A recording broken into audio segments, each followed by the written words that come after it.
Perfecto, bueno, estamos listos para dar inicio a nuestra ponencia magistral. En este momento tenemos un invitado muy especial que acaba de llegar, le cambiaron el vuelo a Bogotá, así que le damos la bienvenida y gracias por este esfuerzo de estar con nosotros. Les pedimos que tomen asiento a los asistentes para empezar con nuestra ponencia. Durante el día vamos a tener una mezcla muy interesante entre ponencias magistrales y paneles de conversación y sabemos que en todas ellas van a encontrar ustedes reflexiones interesantes, casos de éxito, prácticas exitosas en el mundo.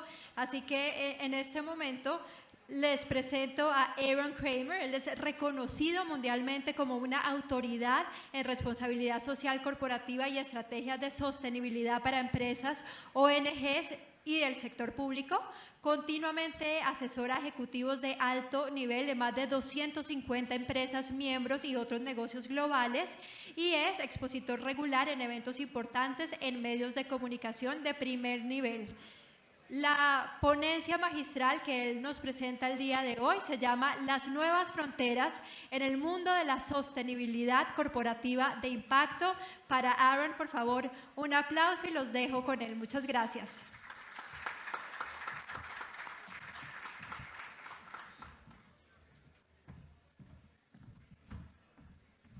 Buenos dias. Thank you very much for welcoming me. This is my first visit to Colombia, and I know I'm here at a very interesting time, and I can tell you this is about my first hour in Colombia, as I've just arrived. So I hope that I will be coherent as I speak this morning. I want to say, first of all, thank you to the IDB, to FOMIN, to Propaís, to the IDRC, all wonderful partners in building sustainable, inclusive economic growth in Colombia and throughout the hemisphere. I know this is a very important time in Colombia's history. I can tell you that in the United States, over the last few days, there's only been one story that has been able to compete with Donald Trump, and that's the referendum here in Colombia. So we are paying close attention to what's going on here, and I hope the future is very bright.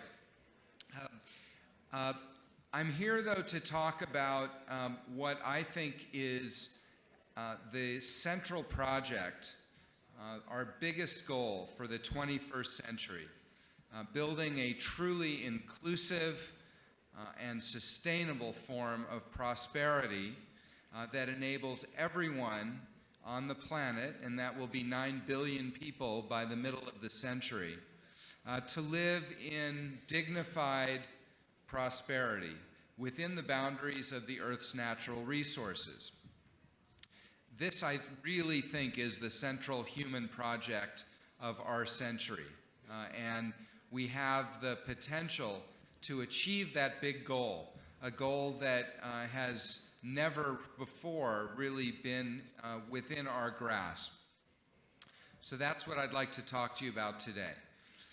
These days, you hear a lot of, hear a lot about the term of purpose-driven business and impact investing. These are buzzwords that are used very frequently these days. My hope is that every business is a purpose-driven business and that every business aims to have impact. I'm sure all of you here in the room today feel that very, very deeply. And while it is a widespread objective, we also know that it doesn't happen automatically. It's not easy. It really does take a sense not only of purpose, but also innovation and creativity. Now, the good news is those are things that come very naturally to businesses. Business people find ways to innovate and find creative solutions literally every day of the year. And we're seeing more and more examples of innovation these days, new business models, new ways of communicating with consumers, new products and services, all of them designed to meet people's basic needs and also what all of us want.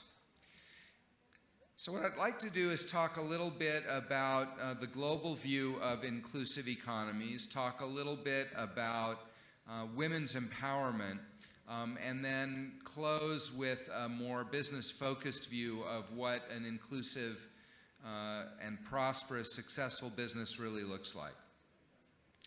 There's a lot of talk these days about whether global trade is a good thing or a bad thing, and political support for globalization is, in many places, including my home country of the United States, at the lowest level that it's been for quite some time. But we can't lose sight of the fact that the period of global trade over the last 30 years has coincided with the largest reduction in poverty ever in human history. And I think it's no coincidence that an increase in trade has also come at the same time that a massive reduction in poverty has happened. The average person lives in far more comfort than he or she did 25 years ago, let alone 100 years ago. Some examples. Maternal health has improved very substantially. Hunger has been reduced. Access to education has increased. And access to technology that gives us information, the ability to engage in commerce, and also a lot of entertainment, is far beyond what people could have imagined. I sometimes wonder what would happen if my grandparents returned and saw us doing all we do with technology. It's a little bit stranger than fiction, and it's happened in a fairly short period of time. We all know that we have a long ways to go. There's no doubt about it. But I also think we should be very proud of what's been accomplished and proud of the role that business has played in getting there. We also know, though, that progress is uneven. It doesn't come in the same size or shape or amount. Because even as income inequality between countries, between the richer and poorer countries of the world has been shrinking, income inequality inside countries, again, very much including the United States, has been growing very, very fast. So I think as business people trying to focus on building strong enterprises and also healthy and prosperous societies, I think of our progress report a little bit the way I think of the report cards that my two sons bring home. You're doing very well, but you also have more to do, and improvement is always possible. So what I'd like to do is talk a little bit about what is possible and why I think building an inclusive economy gives business an engine of innovation and gives society an engine of progress. So first, what do we mean by an inclusive economy? Well, the good news is there really is now a global agreement on what inclusive economic development looks like. We can go right to the Sustainable Development Goals, which were adopted by the United Nations just over a year ago. I was in New York 2 weeks ago for various events marking the first anniversary of the Sustainable Development Goals. They're very welcome and a very important development. In some ways, this is the to-do list. This is the list of objectives that we as a global community share, and they create a powerful vision for humane and sustainable prosperity on to 2030. I know we had an executive from Unilever here. I hope he's still here because I'm about to quote the global CEO of Unilever, Paul Polman. And Paul Polman, who is really a great business leader and a great statesman also, was deeply involved in the creation of the Sustainable Development Goals. And he said this: "There's no business case for enduring poverty. We have an opportunity to unlock trillions of dollars, through new markets, investments, and innovation. But to do so, we have to challenge our current practices and address poverty, inequality, and environmental challenges. Every business will benefit from operating in a more equitable, resilient world if we achieve the Sustainable Development Goals. So that sounds like something that you might hear from a political leader, not just from a business leader. But what's interesting to me is that there's now a recognition on the part of political leaders that business is crucially important, and a recognition on the part of business leaders that the broader societies that we operate in are crucially important. That's good news. So it's worth maybe spending a little time on the Sustainable Development Goals first, to talk about how they're different from the Millennium Development Goals, which came into being in 2000 and ran through last year. There was broad agreement that the Millennium Development Goals were a focus for governments, a way that governments could decide how to use the foreign aid that they provide and create policies and programs to reduce poverty. And in that way, they were very important, but they were also a bit more narrow. So what are some differences when you think about the Sustainable Development Goals? Well, the first is there are a lot of them. There are a lot of them. There are 17 Sustainable Development Goals with 169 sub-goals. And if anyone wants to ask me if I know what all 169 are, I can tell you right now I don't. It's a very long list. It's a good list, but it's a long list. The Sustainable Development Goals are also different because they bring environmental issues, climate and oceans, into development. And this is important because it means that we don't have to debate the difference between environmental preservation and economic progress. The Sustainable Development Goals recognize that those two things go together. They also call out human rights and women's empowerment, which I'll talk about later, as an enabling force for the Sustainable Development Goals. Again, they're not a separate topic. They enable the Sustainable Development Goals to be achieved. Unlike the Millennium Development Goals, also, the SDGs were more inclusive. The story goes that the Millennium Development Goals were defined one afternoon by a group of men, and I do mean men in this case, in the basement of the United Nations building. A small group came together and decided what it was they should be.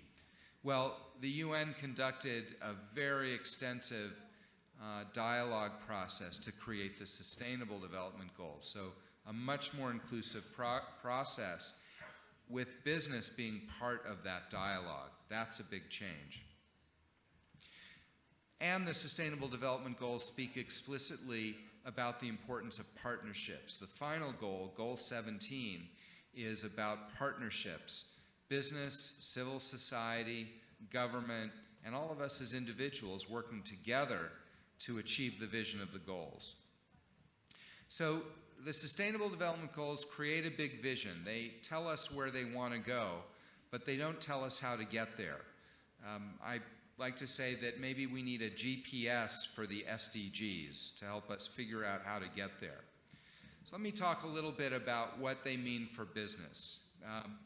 And many companies have begun to use the Sustainable Development Goals as one way to define their business strategies and their social innovation strategies. Companies like Sony and Microsoft, Novartis, and yes, Unilever. And these companies recognize that the Sustainable Development Goals strengthen their businesses. Well, how does that happen? First, it contributes to innovation and top-line growth. The human progress that is envisioned in the SDGs will require new products and services in the highest growth markets around the world. That's where the opportunity is. And that's also a way that innovation will happen, because meeting these challenges, helping enable people to live in more comfort, means new products and services, innovative business models, different ways of doing things. So this is a driver of growth.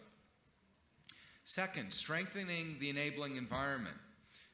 If you invest in the achievement of the SDGs, the pillars of business success, long-term stability of societies, governments working in concert with business, those things are a lot more likely to happen, and that will create a much more stable environment where business can thrive.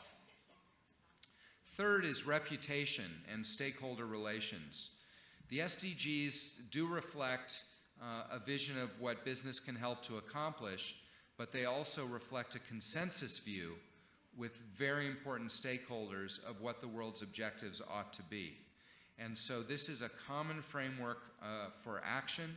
It's a framework for partnership, and it's something that companies have already begun using to communicate what their broader social objectives are.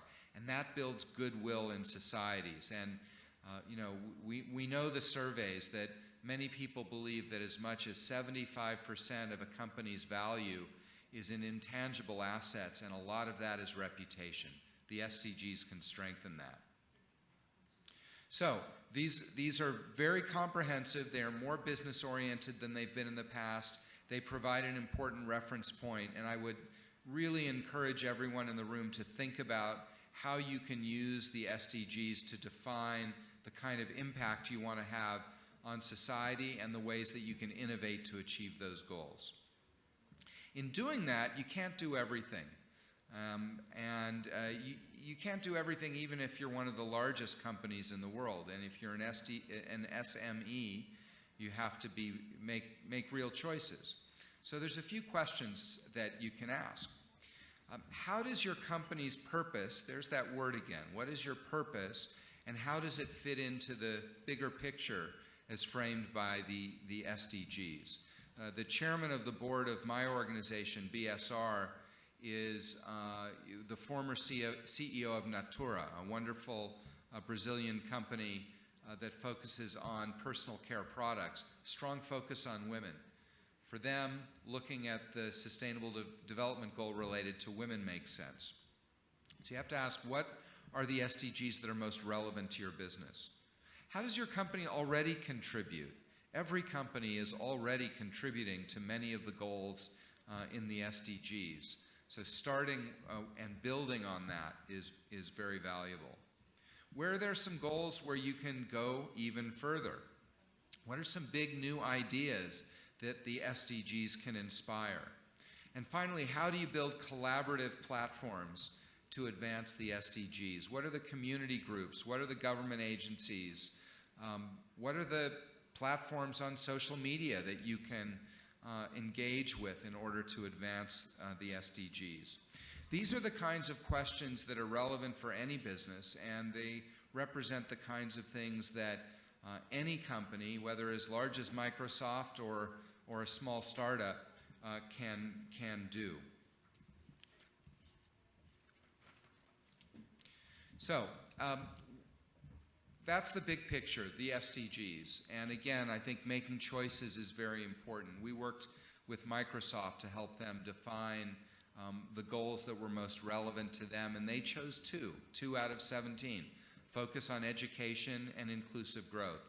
So don't feel bad. If a company as big as Microsoft chooses 2 out of 17, smaller companies can also make choices and feel very good about that.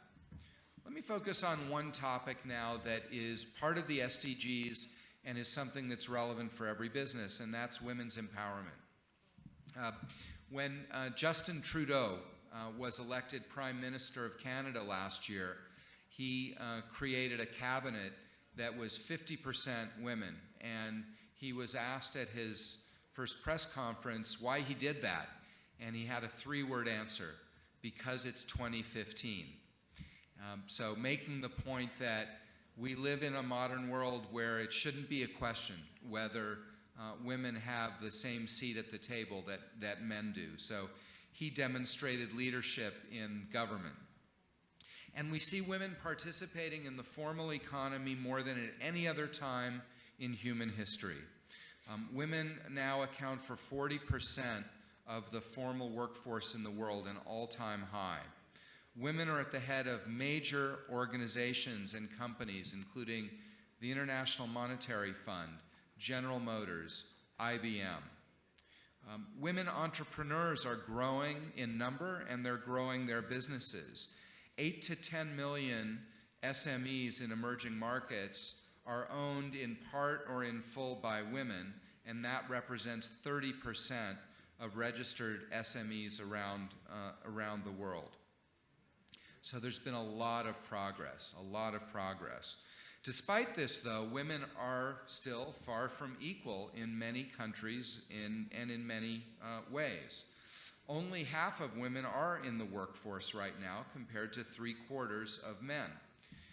Women earn just about 77% of what men earn, and at the current rate of change, get this, women will not catch up with equal pay for another 70 years. Closing that gap from 77% will take another 70 years at the rate we're going.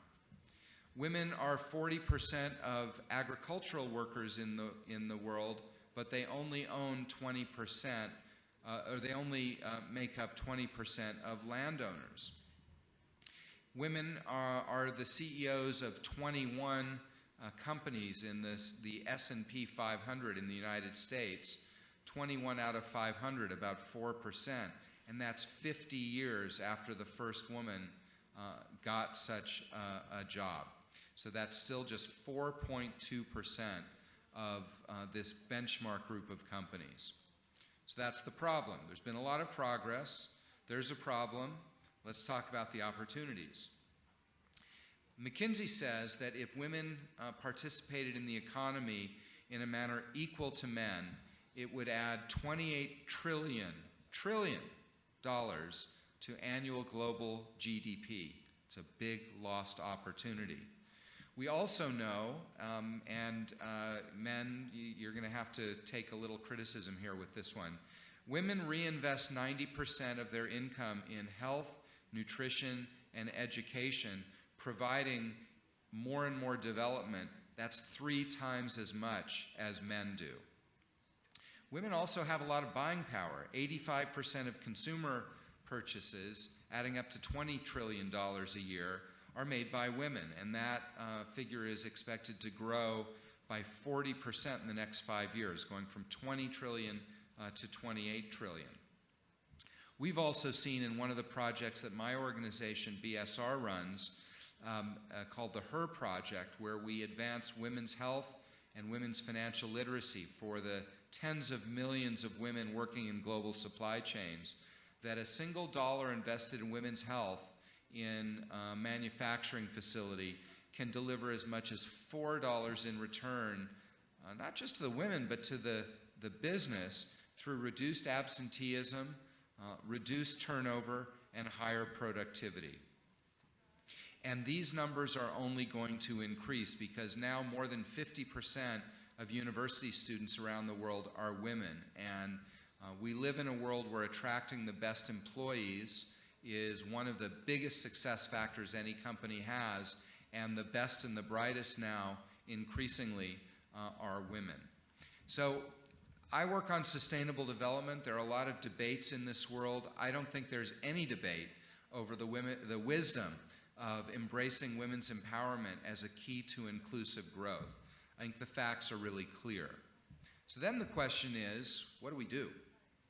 Well, as always, a lot of this begins at the top of any organization, and women's empowerment depends a lot on the message that is sent by the top ranks of any organization.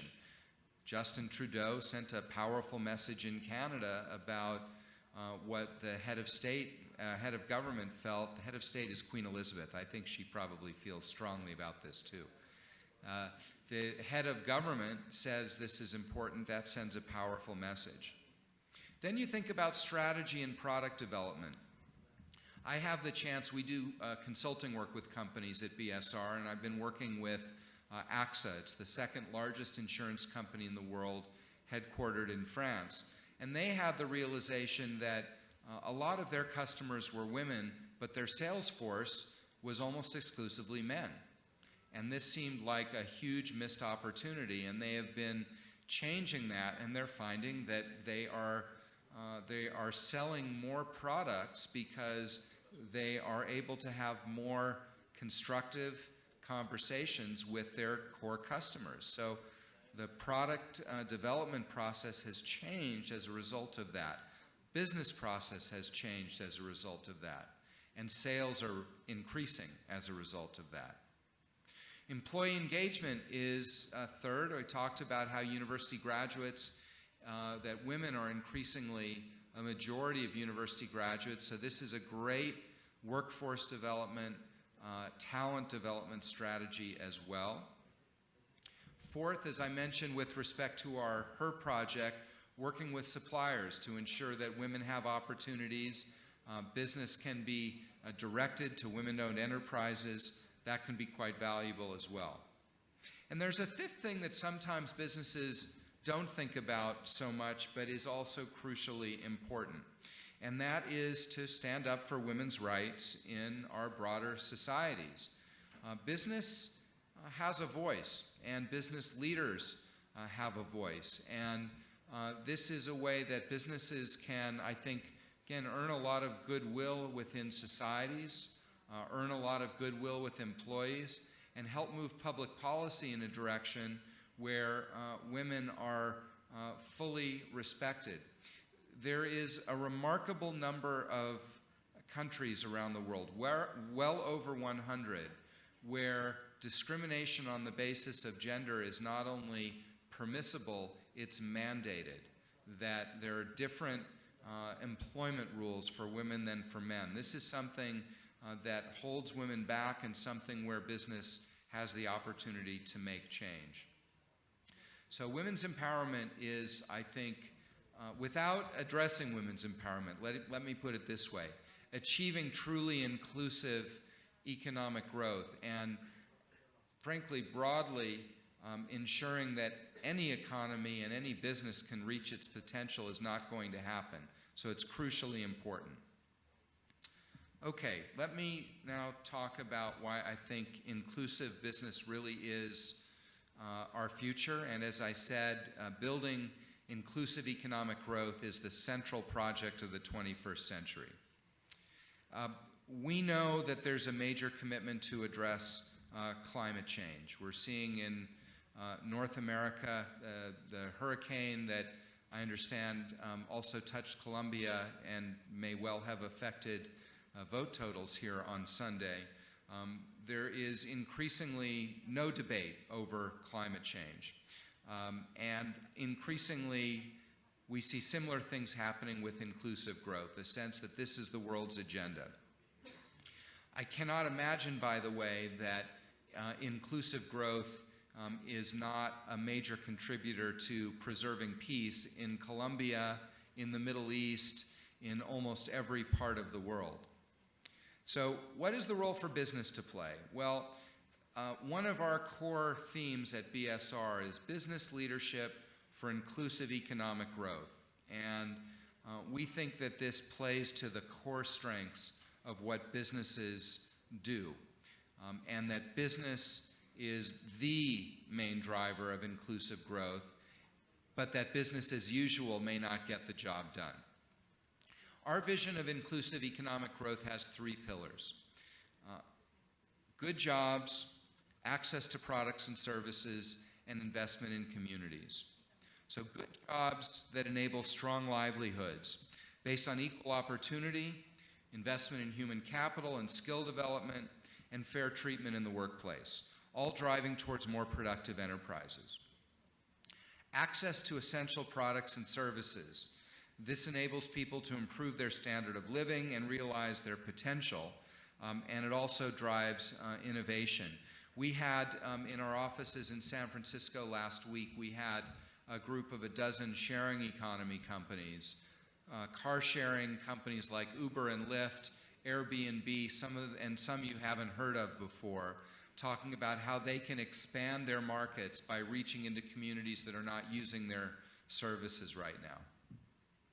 Third, investment in prosperous local communities to make sure that that infrastructure, that employment, that skill development, that procurement goes where it is most valuable.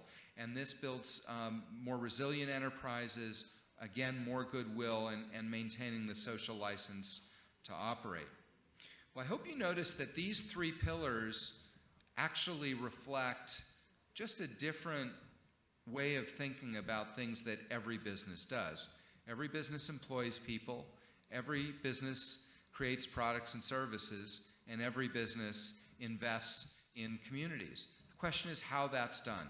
And if it's done with the mindset of trying to reach underserved communities, find opportunities that maybe have not been the traditional opportunities, that is a way to create a win-win. That is a way to build a bigger, stronger business and create prosperity where it didn't exist before. What does inclusive growth deliver? Well, I've touched on this, I think, already. Market entry and expansion, reaching people you're not currently reaching. Innovation, new products and services. Employee engagement and loyalty. I'll mention Unilever again. Unilever on the social network LinkedIn in the United States. Unilever is the only company in the top 10 that is not a tech company for people under the age of 30 searching for jobs. That to me is fascinating because we all know that the tech sector is the sexy sector. It's 21st century, it's changing the way we live. There's precisely one company that not in the tech sector that makes the top 10, and it's Unilever, and that is widely believed to be because they have a very clear and powerful commitment to what they call their sustainable living plan. And again, finally, an improved operating environment. Colombians know all too well how important stability is for business success, and these are things that help to build more stable societies. So I want to wrap this section of my talk up, not by giving you the answers, but by raising some questions. So I think as you think about this, again, ask yourself some questions. Who are the customers you're not currently reaching? Are there communities that you traditionally have not thought of as your customers? Do your salespeople know how to reach those people? And if not, how can you change that?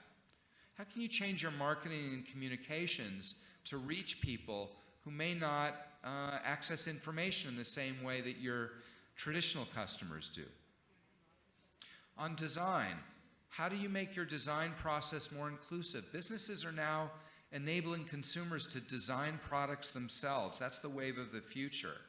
What about community design processes? Do you ask communities to help you rethink your products and services?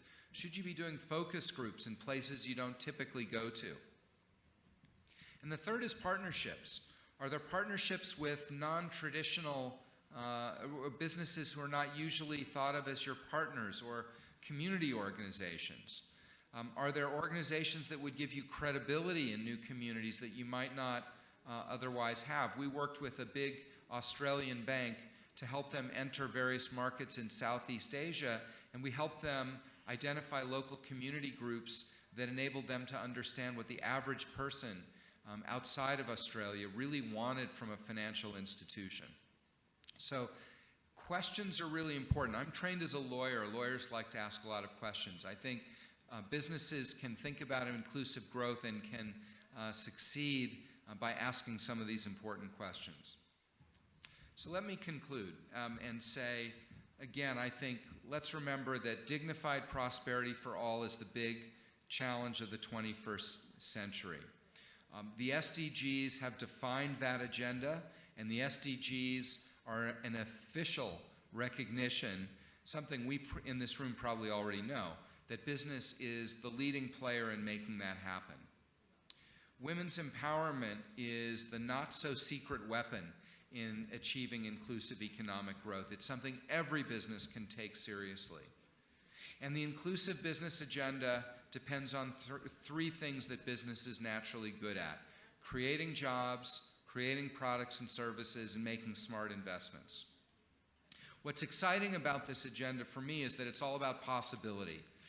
We do a lot of work on corporate responsibility at BSR, and responsibility doesn't necessarily excite people. Opportunity, growth, innovation, creativity, these are the things that get people excited about being in business, and that's what this agenda is all about. This is not about making do with less. This is about building something better. So I would say that as you in Colombia and we who are watching hope that Colombia is turning an important corner in its history, we also hope that the world is turning a corner to prosperity that's much more widely shared, and that when the history books of the 21st century are written, we will see that business will have led the way towards building the kinds of broadly shared prosperity that we all want and that we know is within our grasp. Muchas gracias a todos, and I look forward to being with you later today. Thank you.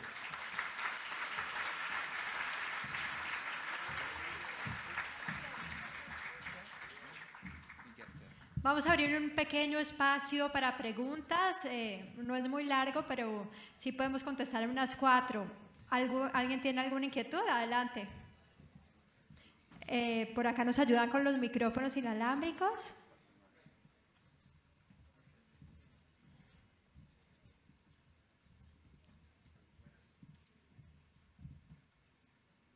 Buenas.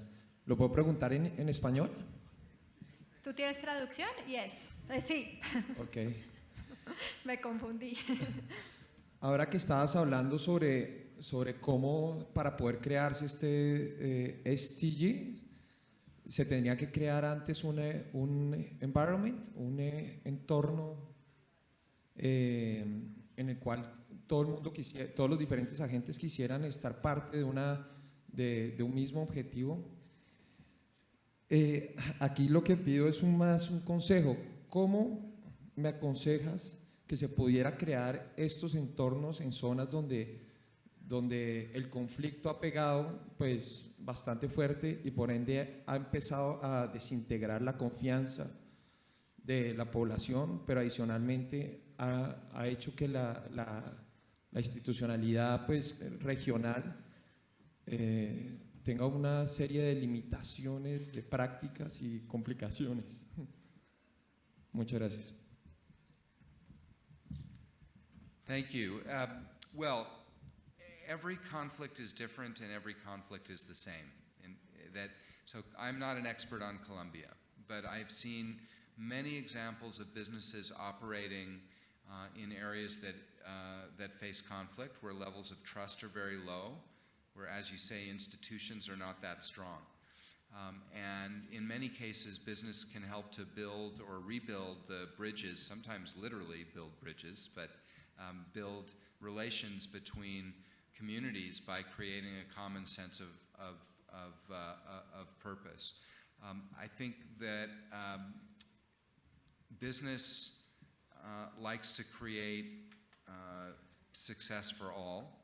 Business delivers on basic human needs, whether it's health, whether it's nutrition, clothing, shelter, the things that are most needed in conflict zones. I don't want to pretend it's easy, and in many places, conflict leaves behind very low levels of trust and very weak public institutions that create risks that sometimes businesses might want to avoid. But I think there are more examples of businesses stepping in. This has been true elsewhere in South America, in Peru and in other places where business has helped to build higher levels of trust by going in and helping to meet people's needs. It's not easy, but there is no recovery from conflict where business does not play a role. If you look at South Africa, which had again some similarities to Colombia in terms of a long-running conflict, business employed people who had been excluded for a long time, and that helped to rebuild trust. Business invested in skill development for people, and then when people have something to lose, they don't tend to re-engage in conflict so much. So I think in some ways there are bigger opportunities in conflict zones and areas that have experienced conflict than in other places. There is more risk, but there's also more upside potential for benefit if things can improve. The UN has a lot of materials also on business operating in conflict zones and some good resources there. Tenemos una pregunta por acá y otra por allá, por favor. Thanks, Mr. Cramer. Una pregunta. ¿Cuál es la mejor manera de hacer una economía circular en países como los nuestros, donde hay una excesiva corrupción? The best way. So the question is about circular economy. And circular economy, it's becoming a well-known term, but it might not be well-known to everybody, is the notion that instead of a linear production model where you put resources in, you make something, there's waste, you produce something, and then it's thrown away, that the idea is that model doesn't make sense. And so you build a circular model that allows basically for no waste and all materials to be captured and used constructively and productively. So the one suggestion, if I only could give one suggestion, it starts with product design, because you can't retrofit for a circular economy. You can't take a traditional model and then bring the resources back. Sometimes it's not possible, often it's too expensive. So product design is the most important thing. If I got to choose two suggestions, I think engaging the consumer as well, because we as consumers waste a lot of materials, a lot of water, a lot of food, a lot of energy. I don't know about in Colombia, but in the United States, the average item of clothing is worn only 7 times. I suspect that, I hope it, let me put it this way, I hope it's not that bad in Colombia, but we as consumers also have a lot to learn, and I think companies can help by creating new business models. There are retailers around the world that are now taking products back and helping to educate all of us as consumers. So product design, consumer dialogue, communication, education, those are the two big things I would suggest.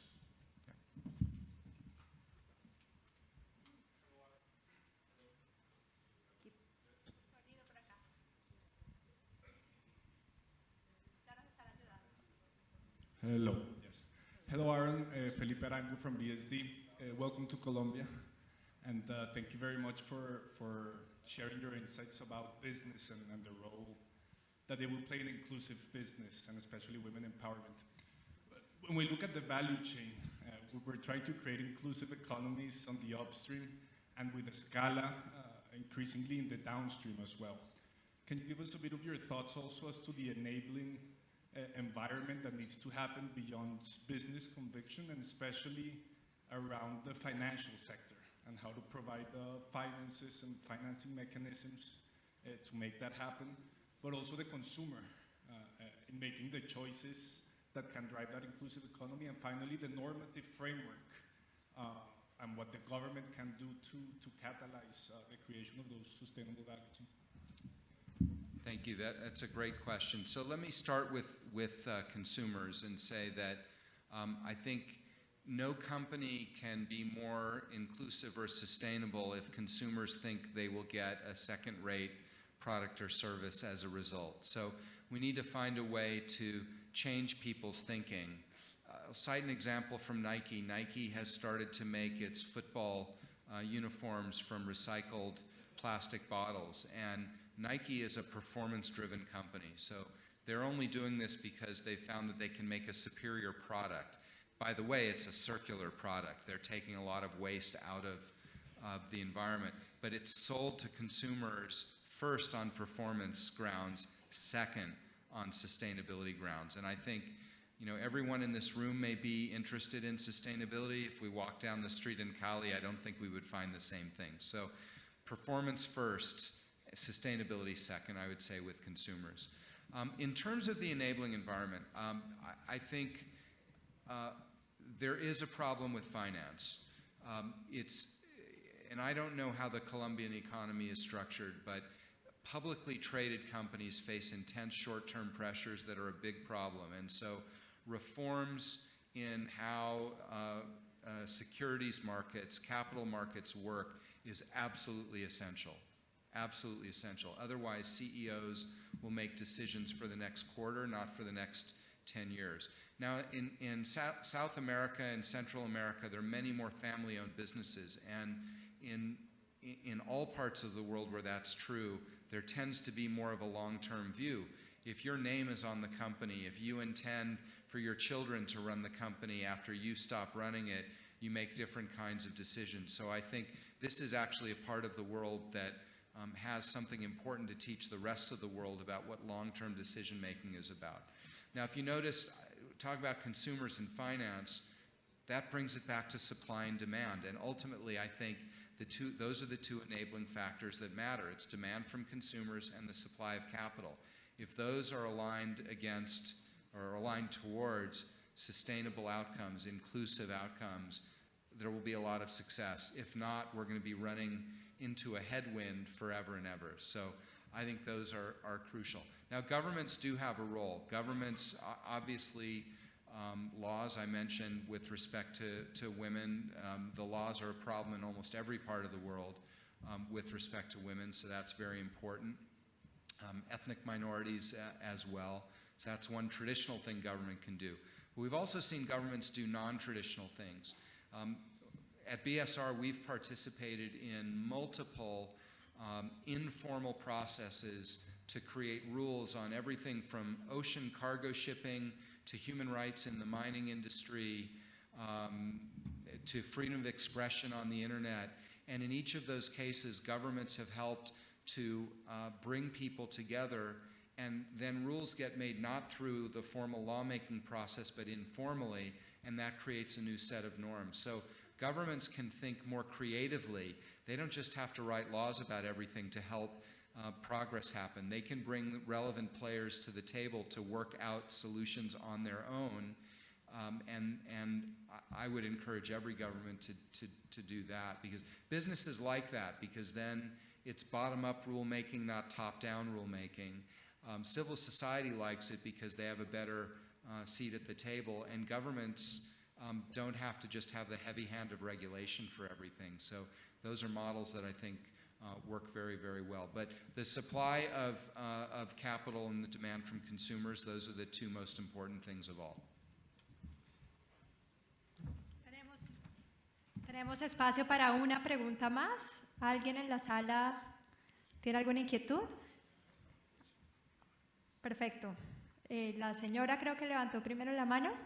Adelante, gracias.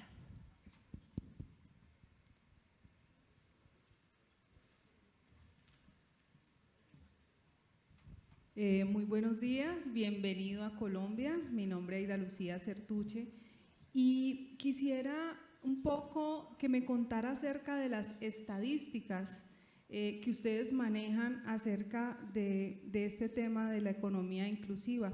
Hablaba usted de 17 temas en desarrollo y 169 subtemas que alcanza a decir que no los conoce. Pero mi pregunta va más enfocada es, ¿cuál es la región o cuál es el país donde ustedes como institución pueden decir realmente ha tenido un éxito, una participación y que sea medible? Porque realmente a nosotros como país nos interesa este tema, nos interesa todo lo que podamos hacer para que, digamos, haya una prosperidad digna. Pero sí quisiera como que me contara un poco acerca del impacto de estas propuestas en otros países. Gracias. Thank you. I was worried after I spoke about women's empowerment that only men would ask questions, so thank you. It's a very good question. It's very important. I'll try to answer it as simply as I can. I think every country has its development measured. So Colombia's progress against the Sustainable Development Goals, that can be measured. There's government data, there's UN data. That's not so hard. I think for an individual business, it's a lot more complicated. And you really have to take specific sub-goals. You can't measure overall. So If you take, I'll give a couple of examples. If you take women's empowerment, many companies now are measuring the number of women they have on the board or pay equity inside their company. Those are things you can measure year after year. We talk about climate change. That's one of the Sustainable Development Goals. Many companies do a footprint to measure their carbon emissions. We had a question about circular economy. Many companies measure the amount of waste that's produced both in their own operations and in their value chains. So many of these things can be measured. Again, I think the important thing is really to make choices for any business, even the largest business. Well, let me put it this way. I don't know of any business that is measuring its performance against all 169 sub-goals of the Sustainable Development Goals. That's too big. But if you make some choices and then look at specific sub-goals, not all of them, but many of them are things that you can measure. The other thing that I would encourage is industry associations can come together to measure their joint progress, and there you can create challenges, challenge industry peers to go further, create prizes for companies with the best performance, find ways for the measurement process also to foster competition, which businesses like to do, businesses like to compete. That's another way that measurement can be used in a very valuable way, I think. So, and we all know things that get measured get attention, things that don't get attention. So it's very important. Anyway, thank you again very, very much. Great questions. Great to be with you. Thank you.